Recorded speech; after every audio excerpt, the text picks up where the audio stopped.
두 분을 모시겠습니다.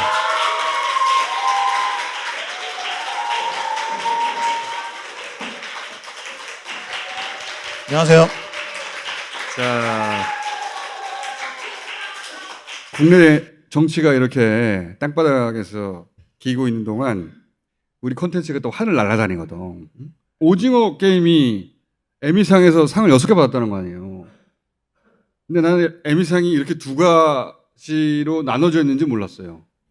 하나는 프라임타임이라고 감독상, 주연상 뭐 이런 거. 그거 말고 크리에이티브 아츠 프라임타임. 그러니까 기술진이나 스태프들은 따로 구분해가지고 일일이 챙겨준다는 거야. 그래서 상을 두 번에 나눠주더라고. 이 에미상이라는 게 굉장히 분야가 많아서 시상하는 분야가 한 100개가 일단 넘습니다. TV에서 하는 모든 종류의 프로그램들을 다 대상으로 하는 거예요. 그러니까 M이라는 게 브라운관에 들어가는 부품 용어거든요. 그러니까 브라운관으로 볼 수 있었던 모든 것들에 주는 상이고, 거기서 일하는 모든 스태프들을 대상으로. 영화 오스카도 아카데미 회원들이, 길드 회원들이 투표권을 가지고 주거든요. 마찬가지로 여기에도 2만 명이 넘는 회원들이 있는데 미술을 하시는 분도 있고 스턴트 하시는 분도 있고 뭐 스크립트 하시는 분도 있고 배우도 있고, 우리는 너무 배우 위주, 감독 위주 내지는 방송사 위주지만, 그런 의미에서는 에미상이 아카데미 그리고 그래미 네,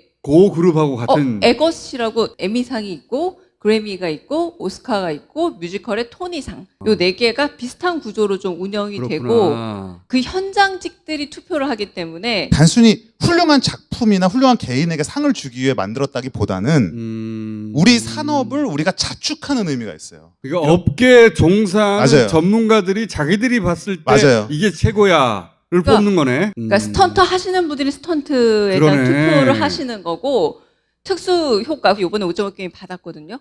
잘 모르셨죠? 거기에 얼마나 많은 특수 촬영이 들어갔는지. 그러니까 이게 네. 넷플릭스에서 역대급 성적을 냈어. 그것도 감안할 요소이긴 하겠으나 거기 나온 특수효과는 우리가 인정할 만해 라고 그럼요. 특수효과 하는 전문가들이 뽑고, 스턴트는 스턴트맨들이 보기에 저 잘했어. 그렇죠. 그래서 이번에 걸리버 스튜디오라는 회사가 VFX를 했기 때문에 같이 떴고요. 이거 대단한 거네 이게. 그럼요. 이거는 우리가 받아봤어야 알지. 맞아요. 그리고 대단한 거 한국에 맞네. 상 주는 시스템도 요거를 진짜 좀 배워야 됩니다. 유명한 사람들 몇몇이 모여서 그 잘 심사위원 몇 모르는. 명 쭉 앉혀놓고 이게 아니라는 거잖아. 그럼요. 미술 같은 경우도 최경선 디자이너가 들어가 있고 스턴트 팀도 이번에 화제가 된 겁니다. 그러니까 가령 줄다리기에 무슨 스턴트야? 근데 매달렸을 때 거의 허리가 꺾이는 줄 알았대요. 오징어 게임이 황동혁 감독의 시나리오랑 연출만 좋았던 게 아니라, 우리가 왜 종합예술이다 표현 이렇게 쓰잖아요. 결국은 한국의 컨텐츠 수준이 이 정도다라는, 이번에 인증 딱 도장 하나 더 찍었다라는 겁니다. 이런 식으로 투표하는 애들은 되게 보수적이더라고. 자기들끼리 맞아요. 이번에 이걸 아예 넘어간 거 아니야? 기사에도 보수적으로 유명한 에미상이라는 이 기사가 실려 있어요. 그냥 쉽게 말하면 인싸들의 상이라고 보시면 돼요. 문지기가 항상 지키고 있어요. 그러니까 가급적이면 안 줘야지. 우리끼리. 네, 가급적이면 우리끼리. 그 안에서도 주류끼리. 오징어 게임이 세계적인 히트가 됐으니까 내가 오징어 게임에 한 표 주지. 그래. 이런 한국 논리로 배우한테 굳이 줘야 되겠다. 이루어지지 않는다는 거죠. 근데 이게 됐다는 거 아니야? 최고의 게이트 키핑이 영어입니다.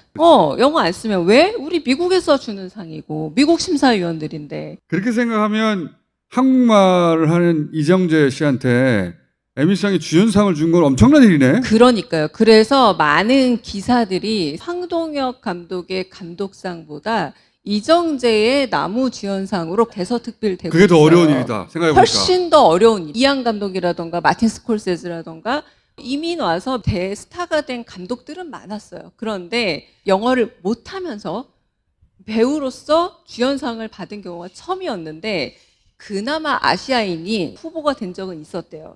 필리핀계 미국인, 인도계 미국인, 파키스탄계 미국인. 공통점이 다 뭐예요?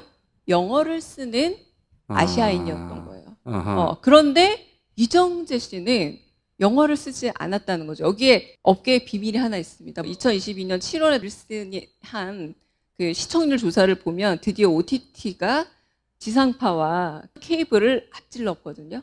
이 판이 영미권을 못 벗어나고 있었어요. 영화 라이센스 사와가지고 푸는 건 되는데 오리지널로 뭐 잘 안 돼요. 뭐 그러니까 오리지널로 그 나라 영상을 찍어서 그 영상을 다른 나라에 뿌리는 게 안 된다는 거지. 잘 안 되는 거죠. 그러니까 여러 로컬어로 해봤지만 잘 안 되던 게 오징어 게임이 전 세계 시장의 넷플릭스 가입자 수를 엄청나게 늘려주는 효자 역할을 해서 이 OTT라는 플랫폼 전환에 있어서 연착륙을 해준 한국산 오징어 게임에 대한 감사의 의미도 있고 거기에 여러 가지 문화적인 의미가 포함이 돼서 히스토리컬하다라는 표현을 영미권 신문들이 다 쓰고 있는. 아, 이정재의 나무주영상 수상이 이게 역사적이라고 보도해요? 역사적이라고 보도하고 있는데 미디어 역사에 있어서 2021년과 2022년은 구텐베르크 왜 무슨 거기까지가?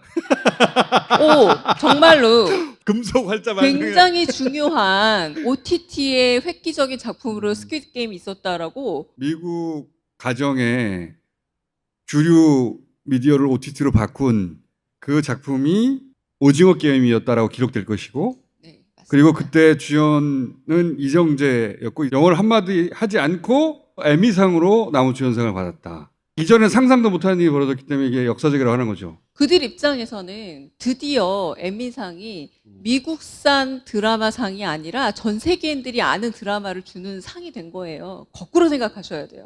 에미상을 로컬 상에서 글로벌한 상으로 바꿔준 계기가 스퀴드 게임이 된 거예요. 이제 2개 남았어요.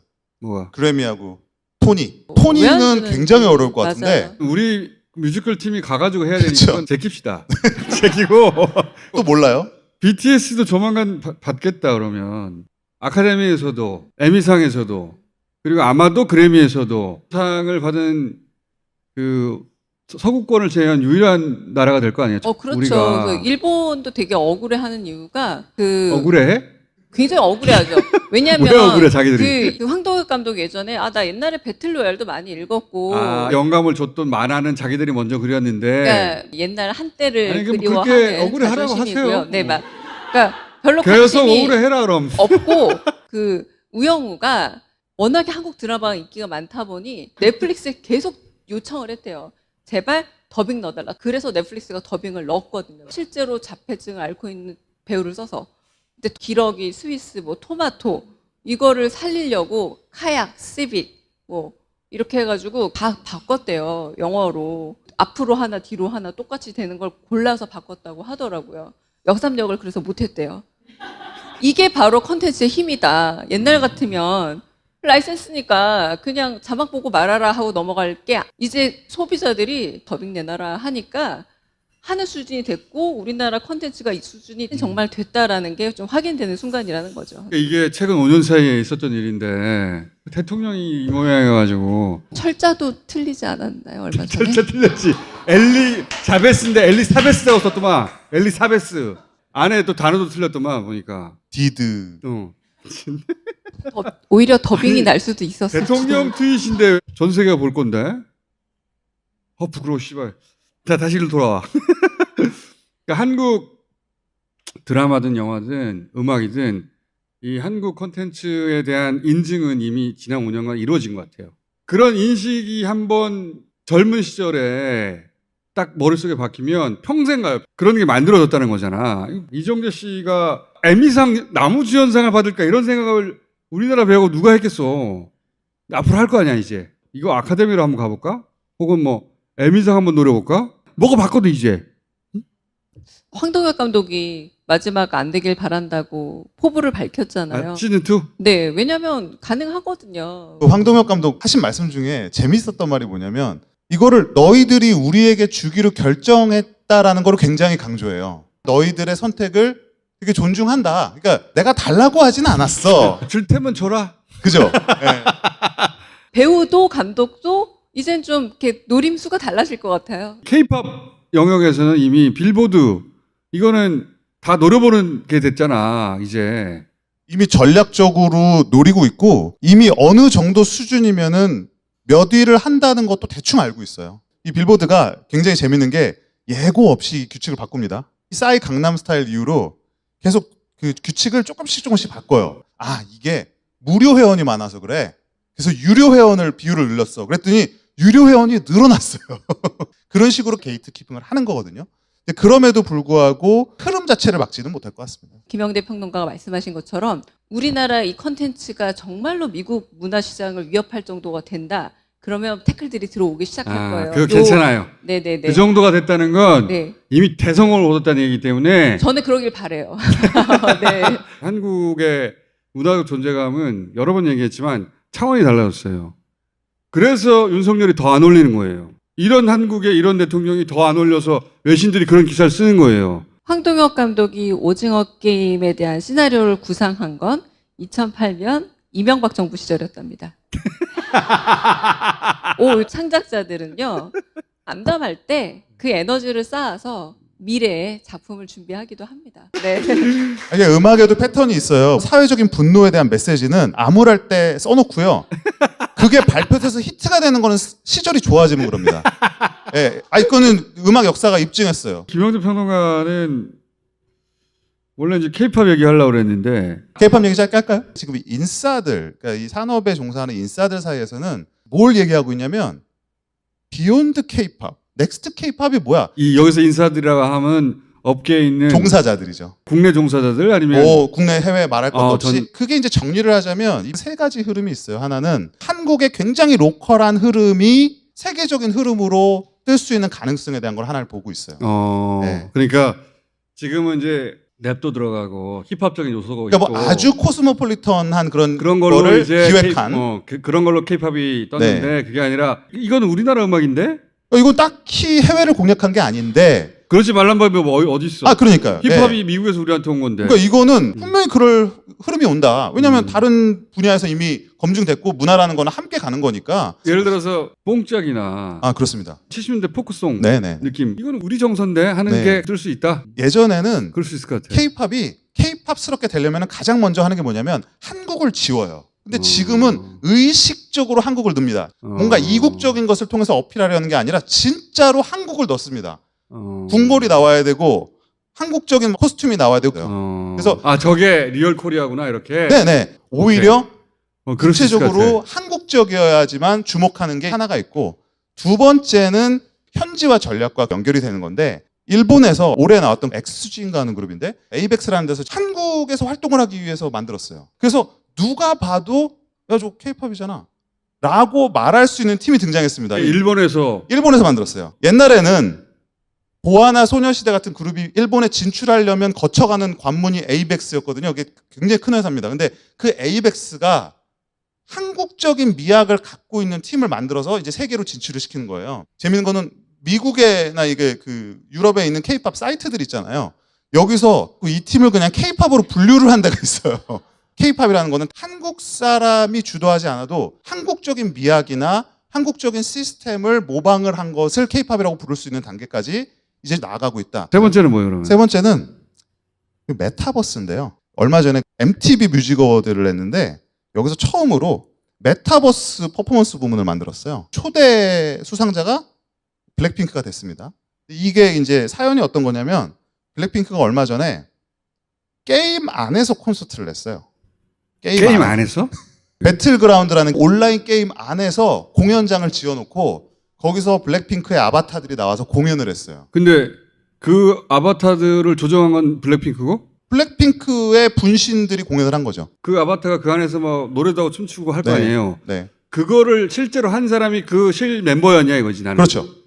네. 그럼 말이 된다. 네네네. 그런 걸 했단 말이야? 네, 연령대를 보니까 이렇게 말하면 쉽게 알아들으실 것 같아요. 세기말에 사이버 가수 아담이 있었습니다. 다 아시네.